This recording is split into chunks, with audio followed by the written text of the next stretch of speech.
Every year, billions of packages leave warehouses that stretch as far as the eye can see, loaded onto fleets of trucks, drones, and cargo planes, bound for every corner of the planet. Every day, millions of people ask a small device on their kitchen counter what the weather will be, or to play a song, or to reorder dog food. Every second, more than a third of the world's websites run silently on computing infrastructure owned by a single company. That company didn't exist 30 years ago. It started, improbably, in a garage in Bellevue, Washington, with a folding table, a second-hand computer, and a man who quit his Wall Street job because he couldn't stop thinking about the internet. This is the story of Amazon, of how a simple idea, sell books online, became one of the most audacious business experiments in human history, of the relentless obsession that drove it, the ruthless strategy that built it, and the world-altering consequences that followed. This is the story of how an online bookstore became a superpower.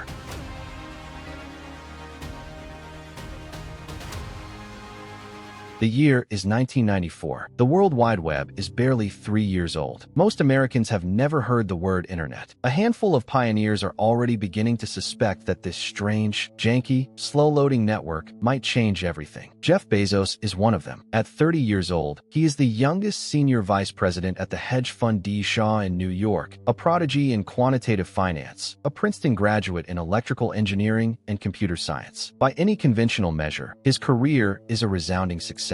And yet, something is nagging at him. Bezos had read a report showing that internet usage was growing at 2,300% per year. Not 23%, not 230%, 2,300%. He later described the sensation of reading that figure as akin to being hit by lightning. He began mentally drafting what he called a regret minimization framework, a thought experiment in which he imagined himself at age 80, looking back on his life, asking, what decisions would I regret not having made? The answer, he decided, was trying to build something meaningful on the internet. He approached his boss at D. Shaw with the idea of building an internet company. His boss listened, then told him it sounded like a great idea for someone who didn't already have a great job. Bezos resigned anyway. He and his then-wife Mackenzie loaded up their car and drove across the country from New York to Seattle. Mackenzie drove while Jeff typed out a business plan on his laptop in the passenger seat. They chose Seattle for its proximity to a major book distributor, Ingram's Warehouse in Oregon, and because Washington State's relatively small population meant fewer customers would be subject to sales tax. Every detail was deliberate. Every decision was strategic. And they were just getting started. Why books? It's a question people have asked Bezos many times, and his answer is always precise. Books were the perfect product for the internet's earliest iteration because there were simply too many of them for any physical store to carry. At the time, the largest physical bookstores stocked around 175,000 titles. But there were more than 3 million books in print in the United States alone. A physical store could never carry them all. An online store could offer every single one, a virtually infinite catalog, as Bezos put it, and ship them directly to customers. Books were also low-cost, non-perishable, and had standardized sizes and weights, perfect for shipping. They didn't require customers to try them on or test them. They had ISBN numbers, which made cataloging easy. And critically, books were a purchase that customers made based on specific intent. You wanted a particular book. You searched for it. You bought it. The transaction was clean. Bezos wasn't building a bookstore. He was building a proof of concept for something much larger. Books were just the beachhead. In the summer of 1994, Bezos set up shop in the garage of a rented house in Bellevue, Washington. He recruited a small team, a handful of software engineers, and his father-in-law, who chipped in with early funding. The team bought second-hand desks, doors, literally, from a hardware store, laid on sawhorse legs, a setup that would later become one of Amazon's most famous internal symbols of frugality. They built the website by hand. No off-the-shelf solutions, no venture capital. The operating budget was so tight that the team would work through the night and then drive to Kinko's to use the laser printer because buying one was too expensive. The site launched publicly in July 1995. Its name, Amazon.com. Bezos had considered several names, including Cadabra as an abracadabra, but changed course when a lawyer mishearing it on the phone thought he'd said cadaver. He settled on Amazon because it was the world's largest river and and he wanted to build the world's largest bookstore. He also liked that it appeared near the top of alphabetical lists. Within the first 30 days of launch, Amazon had shipped books to customers in all 50 U.S. states and 45 countries. There were 5 employees. The packing was done on their hands and knees on the garage floor. Bezos later recalled that in those first weeks, a bell would ring in the office every time someone placed an order, and everyone would gather around the computer and marvel that a total stranger, somewhere in the world, had just bought a book from them. The bell, eventually, had to be turned off. It was ringing too often. By 1996, Amazon had outgrown the garage. Bezos moved the company to a nondescript office building in Seattle and began aggressively hiring. Word of mouth had given the company explosive early growth. Revenues had gone from near zero to nearly $16 million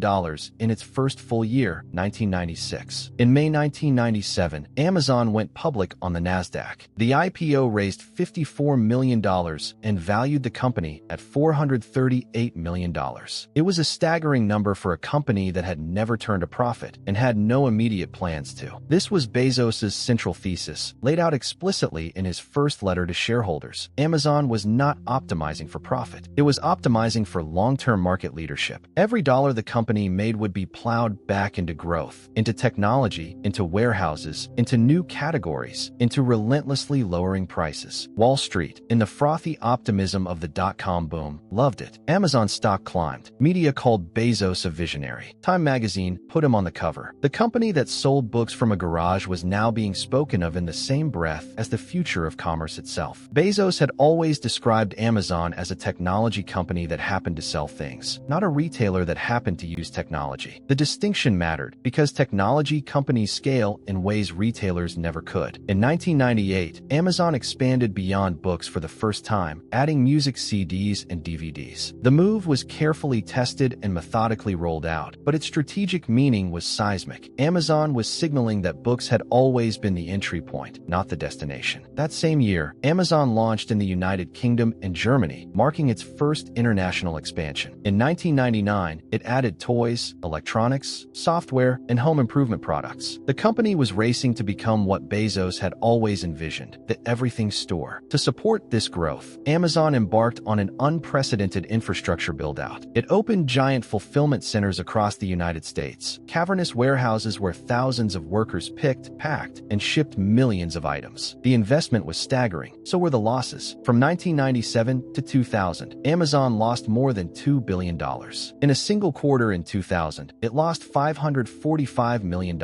Critics called it Amazon.bomb, a cautionary tale about internet hubris. They said the company was spending itself to death. Bezos was unmoved. He had a plan that most of the world simply hadn't understood yet. In March 2000, the dot-com bubble burst. Over the next 18 months, trillions of dollars in market value evaporated. Companies that had been celebrated as the future of the internet simply ceased to exist. Pets.com, Wevan, Cosimo.com, dozens of Amazon's competitors disappeared overnight. Amazon's stock collapsed, from a high of over $100 per share to less than $10. Investors who had bought at the peak had lost 90% of their money. Analysts openly questioned whether Amazon itself would survive. But Amazon had something most of the dead companies didn't: a real business. It had real customers placing real orders. It had built real infrastructure. It had revenues. And it had Jeff Bezos, who had been quietly preparing for exactly this kind of reckoning. In 2001, Bezos hired a new CFO and instructed him to find a path to profitability. The company laid off 15% of its workforce. It closed a distribution center. It squeezed every cost it could. And in the fourth quarter of 2001, for the very first time, Amazon posted a quarterly profit, a modest $5 million, but a profit nonetheless. The company that critics said was dying had just survived the worst tech wreck in history, and it was about to do something nobody expected. One of the most counterintuitive moves in Amazon's history came in 2000, when Bezos decided to let other merchants sell their products on Amazon's website, directly competing with Amazon's own listings, right on the same page. It was a radical idea. Why would a retailer deliberately put competitors on its own shelves? The traditional retail answer was, you wouldn't. But Bezos wasn't thinking like a retailer. He was thinking like a platform. The logic was simple. If customers came to Amazon to find the best selection at the best price, then Amazon needed the best selection at the best price, period. If a third-party seller could offer something cheaper or better, customers should be able to find it. And Amazon would take a commission on every sale, turning competitors into revenue. Amazon marketing marketplace launched in earnest in 2000, and the results were transformative. Hundreds of thousands of small businesses, from individual booksellers to electronics retailers to craftspeople, flocked to the platform. For many, Amazon became their primary sales channel. The selection on Amazon.com exploded, and Amazon collected fees without ever touching the inventory. It was, in retrospect, one of the most important strategic moves in the history of e-commerce, and it planted the seed for the platform model that would later define Amazon Web Services, Prime, and virtually everything the company would do next. If the marketplace was the strategic masterstroke, fulfillment by Amazon, or FBA, was the infrastructure that made it unstoppable. Launched in 2006, FBA allowed third-party sellers to send their inventory to Amazon's warehouses. Amazon would then handle the storage, packing, shipping, customer service, and returns, all in exchange for fees. Overnight, a small business that had been shipping products from a spare bedroom could suddenly offer Amazon's legendary 2-day shipping, Amazon's customer service, and Amazon's returns policy. The effect was electric. Sellers who signed up for FBA saw their sales spike, sometimes double or triple. Amazon's warehouses, which had been a source of enormous fixed costs, became a competitive moat. The more sellers used FBA, the more inventory Amazon could offer. The more inventory, the more customers. The more customers, the more sellers. It was a flywheel, one of the most powerful in business history. And the genius of it was that Amazon was essentially monetizing an infrastructure it had already built for itself. The warehouses, the logistics network, the technology, it all existed. FBA was simply making it available to others. Sound familiar? It should, because Amazon was about to do the exact same thing with something even more powerful than warehouses. By 2002, Amazon's engineers had a problem. Building new features for Amazon.com had become almost impossibly complicated. Different teams used different systems, stored data in different ways, and couldn't share resources easily. Every new product launch required reinventing infrastructure from scratch. Bezos issued what became known as the API mandate, a memo that would reshape the entire technology industry. Every team at Amazon, he instructed, had to expose its data and functionality through service interfaces. Teams could only communicate through those interfaces. No exceptions. The internal reorganization that followed, known as the two-pizza team model, where no team should be larger than could be fed by two pizzas, forced Amazon to build its infrastructure as modular, interoperable services. And in doing so, the company accidentally built something extraordinary, a general-purpose computing platform that any company in the world could use. In 2006, Amazon Web Services launched publicly. It offered something revolutionary: computing power, storage, and databases on demand. Pay for what you use, scale instantly, cancel anytime. For the first time in history, a startup could access the same quality of infrastructure as a Fortune 500 company for a few dollars an hour. The early adopters were startups: Netflix, Dropbox, Airbnb, Slack, companies that didn't want to build and manage their own servers. But AWS quickly grew into something far larger. Banks, hospitals, governments, the CIA, all of them eventually moved critical infrastructure to Amazon's cloud. Today, AWS generates more profit than Amazon's entire retail operation. It is the single most important business unit in the company, and it was born out of an internal engineering problem that Bezos decided to solve once, build well, and then sell to the world. In 2005, Amazon launched a service that its own finance team thought was insane. For $79 a year, Amazon Prime offered customers unlimited free 2-day shipping on millions of items. No minimum order, no per item fees, just flat rate, all you can ship, 2-day delivery. The bean counters were horrified. The math didn't work. At $79 a year, Amazon would lose money on almost every active Prime member. The shipping costs alone would devour the subscription fee. But Bezos understood something the finance team didn't. He wasn't selling shipping. He was selling a psychological shift. The moment customers paid the $79 annual fee, they would feel compelled to use Amazon for everything, because not buying from Amazon meant wasting the subscription. Free 2-day shipping would change the way people shopped, not just for books or electronics, but for everything. Toilet paper, dog food, birthday presents. Prime would transform Amazon from a destination into a default. He was right. Prime members shop roughly 4 times more often than non-Prime members. They spend more per order. They are far more likely to start their product searches on Amazon than on Google. They become loyal in a way that defies normal consumer behavior. And then Amazon kept expanding what Prime included: music streaming, video streaming, photo storage, early access to deals. The subscription that began as a shipping service transformed into a comprehensive digital lifestyle platform, one that competitors struggle to match at any price. By the early 2020s, Amazon Prime had more than 200 million members worldwide, generating tens of billions in subscription revenue. It is widely considered the most successful loyalty program in retail history. By the mid-2000s, Bezos had begun to worry about something. Physical media was dying. CDs were giving way to iTunes. DVDs were giving way to streaming. And if physical books followed the same path, Amazon's core business could be disrupted by someone else, someone with a better digital reading experience. His solution was audacious. Amazon would build that digital reading experience itself. It would make the physical book obsolete on its own terms before anyone else could. The Kindle launched in November 2007. It was the first mainstream e-reader with a wireless connection. No syncing required, no computer needed. You could browse, buy, and download a book in under 60 seconds from anywhere with a cell signal. At launch, Amazon offered 90,000 titles. The first Kindle sold out in less than 6 hours and remained out of stock for 5 months. The publishing industry, which had watched with growing anxiety as Amazon gained increasing leverage over book sales, suddenly found itself facing a deeper threat. Amazon wasn't just selling books. It was now the platform through which people read them. It controlled the storefront and the device, and it was pricing Kindle books at $9.99, below cost, to drive hardware adoption and entrench the platform. The Kindle war was ultimately won not by destroying the publishing industry, but by transforming it. Physical books didn't die, but the ebook market, which Amazon had essentially created, gave it a vice grip on the future of reading. In 2011, Amazon's hardware team was given a wild assignment: build a computer that you talk to, that sits in your home, that can hear you from across the room, that answers questions, plays music, controls your lights, and, critically, helps you shop. 3 years later, in November 2014, Amazon quietly launched the Echo. It was an unusual product, a cylindrical speaker that housed a voice assistant named Alexa, designed for ambient, always-on interaction. No screen, no keyboard, just your voice. Tech reviewers were puzzled. What exactly was this for? But consumers, it turned out, took to it immediately. People began asking Alexa to set timers, play music, answer trivia questions, and, yes, add items to their Amazon shopping carts. The strategic intent was transparent and brilliant. Amazon wanted to colonize the kitchen counter, to put its store into the literal center of domestic life. By making Alexa genuinely useful for dozens of everyday tasks, Amazon could make itself the ambient default for home commerce. By 2019, Amazon had sold more than 100 million Echo devices. Alexa supported tens of thousands of third-party skills, and the smart home category, which Amazon had largely invented for the mass market, had spawned an entirely new ecosystem of connected devices, all integrating with Amazon's platform. For 2 decades, Amazon had been the company that was killing physical retail. Bookstores, toy stores, electronics chains, each had been decimated, at least in part, by Amazon's relentless expansion. The company seemed to be proof that the future was digital and brick-and-mortar was the past. Then, in June 2017, Amazon paid $13.7 billion to acquire Whole Foods Market. The move stunned the retail industry. Amazon, the digital native disruptor, was buying a physical grocery chain with 470 stores, but the strategic logic, once decoded, was breathtaking in its ambition. Groceries are the largest retail category in the world, more than $700 billion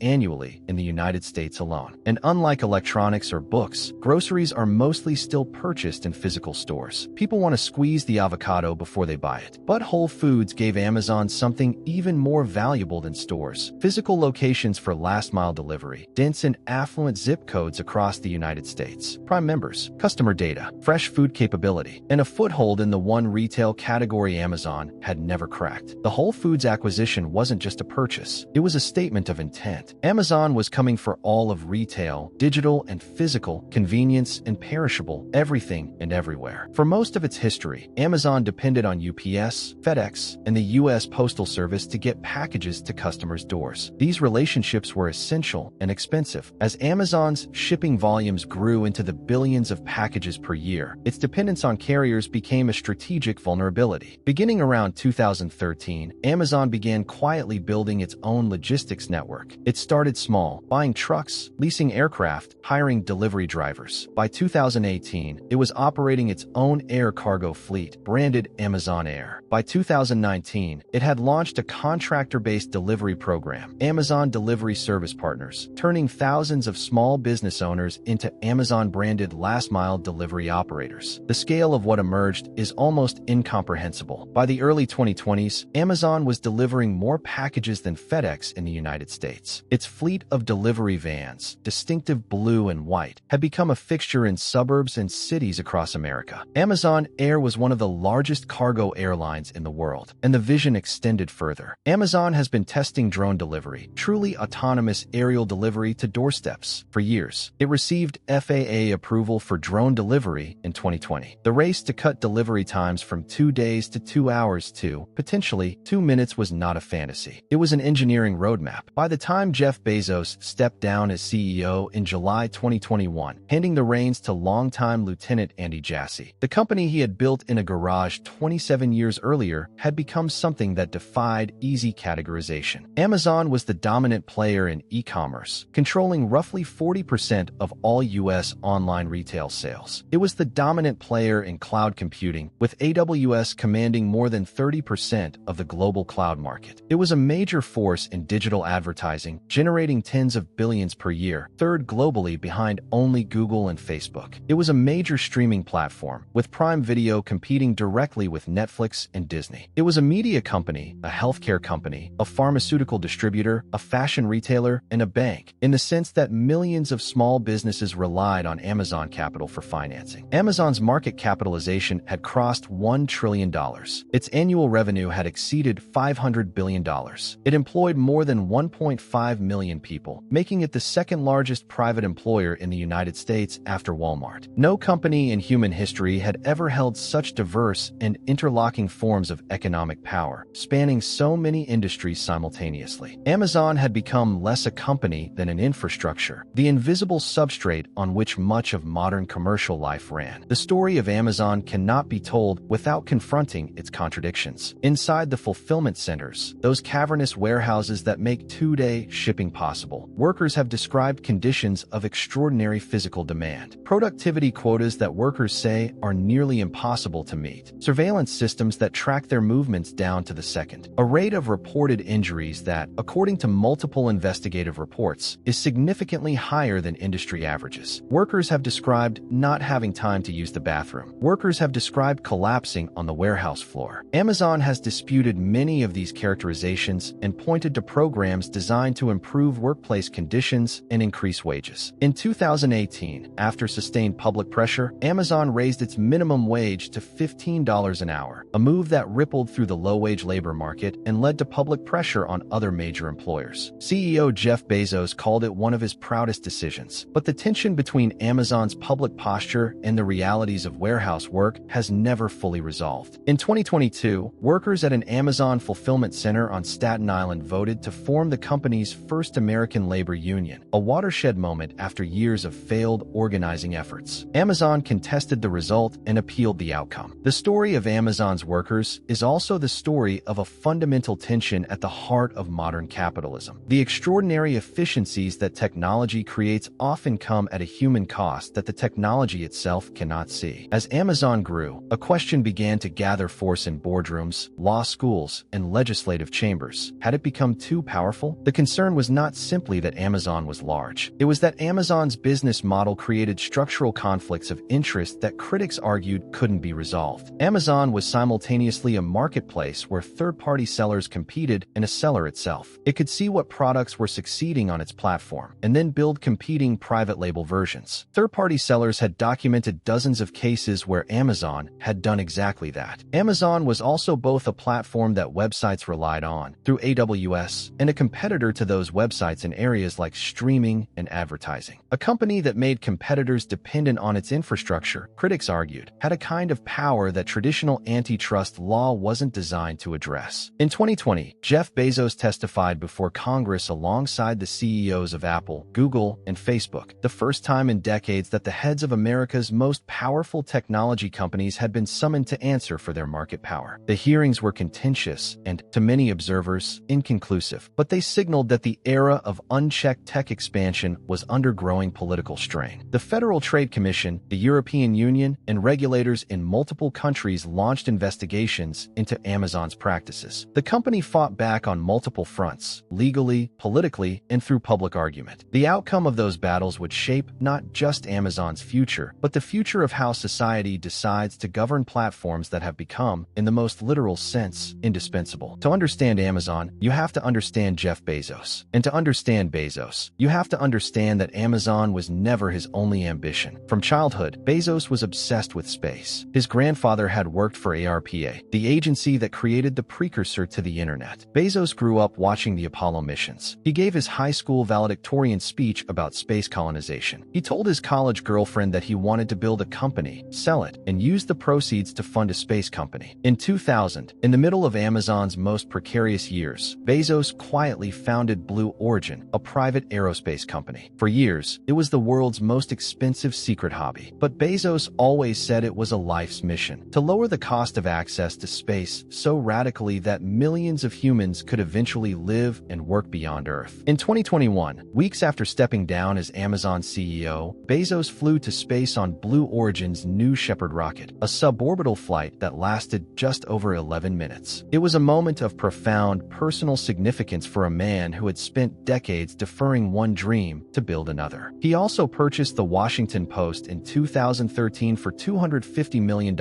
a move that mystified many, coming from a man not known for sentiment. Bezos insisted the purchase was not a vanity project, but a strategic one. He believed a great newspaper in the internet age could be rebuilt with the same customer-obsessive, long-term thinking he had applied to Amazon. And his philanthropy, the Bezos Earth Fund, with a $10 billion commitment to fighting climate change, reflected a man grappling, in the later chapters of his life, with the externalities of the empire he'd built. As the world entered the era of generative artificial intelligence in the early 2020s, Amazon found itself in familiar territory, a technological revolution with enormous stakes, and a company with infrastructure others desperately needed. AWS was already the cloud backbone for many of the companies building and deploying AI systems. Amazon invested billions in Anthropic, one of the leading AI safety companies and a major developer of large language models, securing a strategic partnership that placed Amazon at the center of the AI infrastructure build-out. Inside Amazon, AI was being woven into every layer of the operation. Warehouse robots, guided by machine learning, were reducing the physical burden on workers while dramatically increasing throughput. Alexa was being rebuilt on large language model foundations. Amazon's advertising business was using AI to optimize targeting, personalization, logistics routing, demand forecasting, fraud detection. All of it was being transformed by the same technological wave. Amazon had always been, at its core, a data company, a company that gathered information about what people wanted and used it to make better predictions, better logistics, better recommendations. Artificial intelligence was not a disruption to that strategy. It was its ultimate fulfillment. There is a diagram that Jeff Bezos drew on a napkin in 2001, a simple circle of arrows that captured Amazon's core strategy. It became known internally as the flywheel. The logic went like this: better customer experience leads to more traffic. More traffic attracts more third-party sellers. More sellers create greater selection. Greater selection improves customer experience. And the entire loop, spinning faster and faster, drives lower costs, which enables lower prices, which improves customer experience even more. Every major move Amazon has ever made can be understood as an attempt to spin that flywheel faster. Prime removes friction. AWS generates profits that fund everything else. Marketplace grows selection. Alexa embeds Amazon into daily life. Logistics creates speed. Every acquisition, every product launch, every pricing decision ultimately feeds back into the same virtuous cycle. The genius of the flywheel, and the thing that makes Amazon so difficult to compete with, is that it compounds. Each acceleration makes the next one easier. The moats deepen, the advantages accumulate. And it all started with a guy in a garage, a folding door desk, and a bet that a 2,300% growth rate in internet usage meant the world was about to change. In the summer of 1994, Jeff Bezos sat in a car driving cross-country, typing a business plan he would fund partly with his parents' retirement savings for a company that had never existed, in an industry that didn't yet exist, selling a product category he had chosen by spreadsheet. He thought he was building a bookstore. What he actually built was a new kind of institution, one that reshaped the economics of commerce, the infrastructure of the internet, the culture of consumer expectation, and the very idea of what a company could be. That story is still being written by regulators trying to understand power built at a scale the law was never designed to address, by workers trying to claim agency within a system optimized for efficiency above all else, by communities transformed by the arrival and departure of Amazon's presence, by entrepreneurs who built empires on Amazon's platform, and by others who watched their businesses erode as Amazon entered their markets. Amazon is not merely a company. It is a mirror, reflecting back to us the full complexity of what we value: convenience, speed, selection, price, and the costs we're willing to pay or not pay to have those things. The garage in Bellevue is long gone. The folding door desk is in Amazon's museum. The bell that rang for every order, that whole office gathering to marvel at a stranger who just bought a book, that's gone too, replaced by systems so automated that no human intervention is required at all. But somewhere in all of that infrastructure, in all those warehouses and data centers and delivery vans and satellites, the original idea is still there. Find what people want, get it to them faster and cheaper than anyone else, and never, ever stop growing. The flywheel spins on.